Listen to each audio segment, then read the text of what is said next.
Il rit quand c'est trop sérieux. Il s'indigne quand tout le monde s'endort. Marc Boilard, c'est l'irrévérence au service de la réflexion. Nicolas Duvernois m'interdit de parler de son sujet. Donc, oui, voilà. parce que je veux qu'on prenne une pause.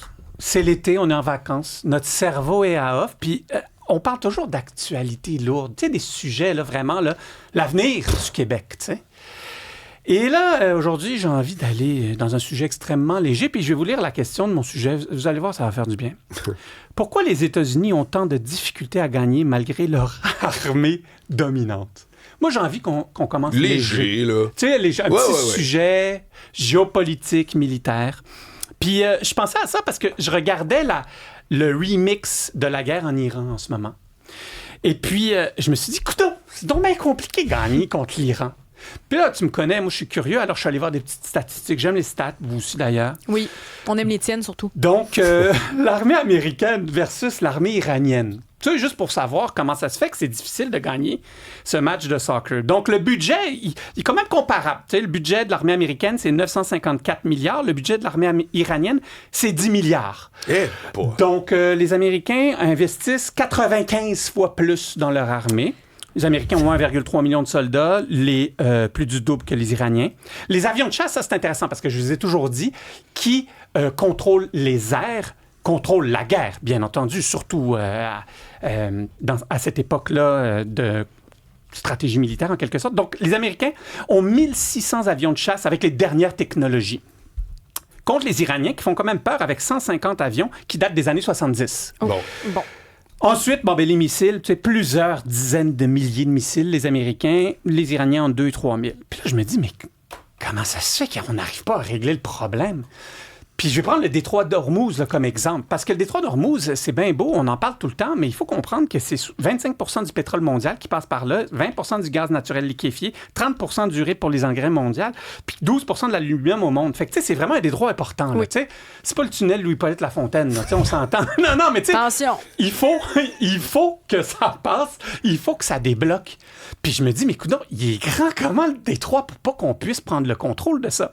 Donc, je suis allé voir, c'est 210 km de long par 60 km de large. Donc, c'est à peu près 12 600 km². Donc, j'ai sorti ma calculatrice, puis j'ai regardé la map, tu sais, la map monde, comme on dit. C'est à peu près Montréal, Laval et la Montérégie. OK. Pour qu'on comprenne un peu. Puis là, je me dis, je retourne à mon armée américaine. T'sais, ils ont 11 porte-avions nucléaires, 70 sous-marins, puis 500 navires de guerre de tout genre. Puis ils n'arrivent pas à contrôler ça. Là, je me dis, il y a un problème. Pourquoi? T'sais, parce que moi, j'aime le pourquoi. Le fameux pourquoi. Comment ça se fait qu'on n'arrive pas à régler ce problème-là?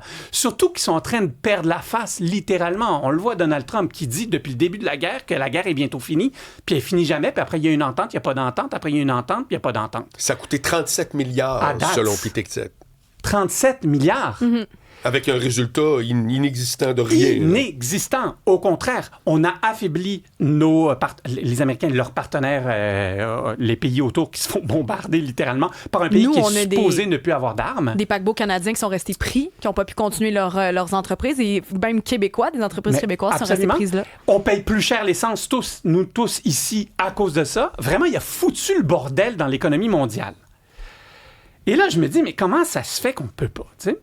Et puis les Américains, quand tu regardes l'histoire, ils ont dû partir du Vietnam, malgré le fait qu'ils avaient déjà cette supériorité militaire. En Afghanistan, ça a pris 20 ans. Ça a pris 3 000 milliards de dollars. 2 500 soldats morts. Ça, c'est tous des jeunes dans la vingtaine, début vingtaine. 20 000 blessés, encore une fois, tous des jeunes. Pour revenir à la case départ la semaine après qu'ils soient partis, là. Même affaire en Irak, en Libye, c'est où je voulais dire? Ouais, en Irak, en Libye. Oui, t'as fait le tour. Ouais, c'est assez. Tout ça pour dire que il faut faire attention parce qu'on mélange deux concepts. Pourquoi j'ai eu cette idée-là? C'est parce que j'écoutais quelqu'un à la télé, puis il avait tort. Puis malheureusement, je ne pouvais pas texter Cybèle pour dire qu'il y avait tort. Comme tout à l'heure, j'avais dit que dans ton introduction, que tu avais tort. Je vais y revenir. Tout ça pour il t'oublie pas. Non, tout ça pour dire que tu sais, il y a des victoires militaires, puis il y a des victoires politiques. Puis une guerre ne peut pas se gagner que par une victoire militaire. Il faut la politique, surtout dans les démocraties comme nos pays. Pourquoi? Parce que il faut que ton monde soit d'accord avec toi. Pour que tu puisses gagner, il faut que ton monde soit d'accord avec toi. La majorité des conflits de l'armée des États-Unis depuis la Deuxième Guerre mondiale, ils ont gagné militairement. En Irak, en quelques semaines, ils se sont débarrassés du régime. En Libye aussi. En Afghanistan, ils ont repris le contrôle de l'Afghanistan très rapidement. C'est juste qu'après, les talibans sont partis dans les montagnes, puis ils sont revenus très rapidement aussi.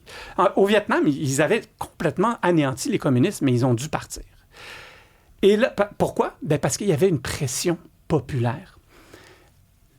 Les Américains, ils ont aux 2 ans des élections extrêmement importantes et aux 4 ans aussi. Les élections de mi-mandat aux 2 ans, les élections présidentielles aux 4 ans. Et le président n'a que cette période pour pouvoir faire ce qu'il veut faire. Tandis que les talibans, l'Iran, ça fait des millénaires qu'ils sont là. Hey, ils peuvent-tu attendre, toi, que Donald Trump part? Alors eux, ils vont juste tout foutre le bordel jusqu'au temps qu'ils épuisent les Américains, puis que ça soit une trop lourde dette, tu sais, ça coûte 37 milliards, là, ou que ça soit plus reconnu comme étant une priorité par leur propre peuple, les Américains, puis l'armée va devoir partir.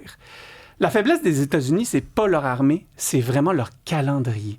C'est fou à dire, mais si tu comprends le calendrier américain, tu as une chance de plus de gagner. Puis quand j'ai regardé tous les échecs qu'ils ont eus, ou les échecs, pas militaires encore une fois, mais tu sais, les échecs globaux politiques dans leur conflit armé, puis j'ai réalisé qu'ils avaient des points communs, j'en ai sorti 5. Le premier, c'est que des fois, ils ont un objectif militaire clair. Tu sais, comme quand ils sont allés chercher Maduro, tu sais, ça a pris une seconde, là, puis ils sont allés chercher. C'est exceptionnel ce qu'ils font quand ils sont allés assassiner Ils sont d'une efficacité troublante. Troublante. Mais ils ont souvent combiné à ça un objectif politique flou. Fait que là, tu sais, les bottines ne suivent pas les babines. Ils sous-estiment aussi les divisions locales puis les cultures locales. Tu sais, en Afghanistan, ils pensaient qu'il y avait juste des talibans, mais eux-mêmes, les talibans, ne s'entendent pas entre eux. Là. Tu sais, fait que bonne chance pour essayer de battre, de gagner là. Il y a un professeur, tu vas adorer ça, il y a un professeur qui s'appelle Lebrun, qui est un professeur français, qui avait dit « Si vous comprenez quelque chose de la politique au Moyen-Orient, c'est qu'on vous l'a mal expliqué. » J'adore ça, ouais, effectivement. Ouais. Non, mais c'est exact, c'est vrai. Les Américains aussi, ils ont une naïveté. Hein. Rappelez-vous du moment, ils pensent qu'ils vont être accueillis comme des libérateurs. Rappelez-vous du moment à Bagdad qui a marqué les esprits. Vous saviez, il y avait une statue de Saddam Hussein. Oui. Puis là, ils ont mis le drapeau américain au lieu de mettre le drapeau irakien. Hey, t'étais pas en train de conquérir un pays, t'es en train de libérer un pays, mets le drapeau du pays, tu sais. Très bien dit. Ils ont une naïveté là, vraiment extrêmement grande. Ils ont une absence de plan crédible d'après-guerre. Tu sais. Saddam Hussein, oui, c'était facile, en guillemets, de le capturer. Kadhafi aussi. Mais après, on fait quoi? Regarde, là, les pays, ils sont en guerre civile depuis. Et surtout, ils ont des adversaires qui peuvent attendre beaucoup plus longtemps qu'eux. Regarde le Vietnam. Ils pouvaient avoir 2 millions de Vietnamiens morts, eux, ils s'en colissaient. Ils voulaient juste gagner la guerre, puis ils voulaient juste épuiser les Américains. Les Américains réussissent quand l'objectif est limité, concret et accompagné d'une sortie claire. S'il y a le moindre flou, malgré l'immense avantage militaire et technologique qu'ils ont, ils n'ont aucune chance. Les 3 points que tu viens de décrire, ça devrait toujours être ça, je veux dire, un objectif de guerre. Comment ça ne peut être autrement que ça? Absolument. Logiquement, sur papier, je m'y connais pas. Je veux dire, je suis pas une stratège de guerre, absolument pas, mais tu me donnes 3 points, je me dis, comment ce n'est pas ça? Absolument. Moi, j'ai suivi un cours de stratégie militaire, puis tu sais, c'est clair que si ton objectif est beaucoup trop large, t'as aucune chance. C'est clair que si c'est flou et non concret, t'as aucune chance. Puis c'est clair que si tu sais quand tu rentres, mais tu sais pas quand tu sors, t'as aucune chance. Encore une fois, ça revient à comme hier. Je me dis, pourtant, Dieu sait qu'on peut leur donner tous les torts, les Américains. Mais la direction de l'armée américaine, c'est du monde qui ont les têtes sur les épaules. Ils ont de grandes formations, ils ont énormément d'expérience. Ah, mais c'est pas eux autres qui donnent le go, c'est ça l'affaire. C'est ça le problème. Ouais. C'est que militairement, ils gagnent. C'est politiquement où ils perdent en permanence. C'est fou, hein? Puis je trouve ça passionnant, tu sais. Je me disais ce matin... Quel beau sujet de vacances que de parler. Ah oui? Léger mais moi, je viens et d'être agréable. transporté, là, grave. Ben, moi il aussi. me manquait juste un petit cocktail, un canard gonflable. Ici. Il va falloir qu'on changer. m'amène mon canard gonflable. Écoute, merci, Nicolas avec Duvagnon. plaisir. Salut. À demain!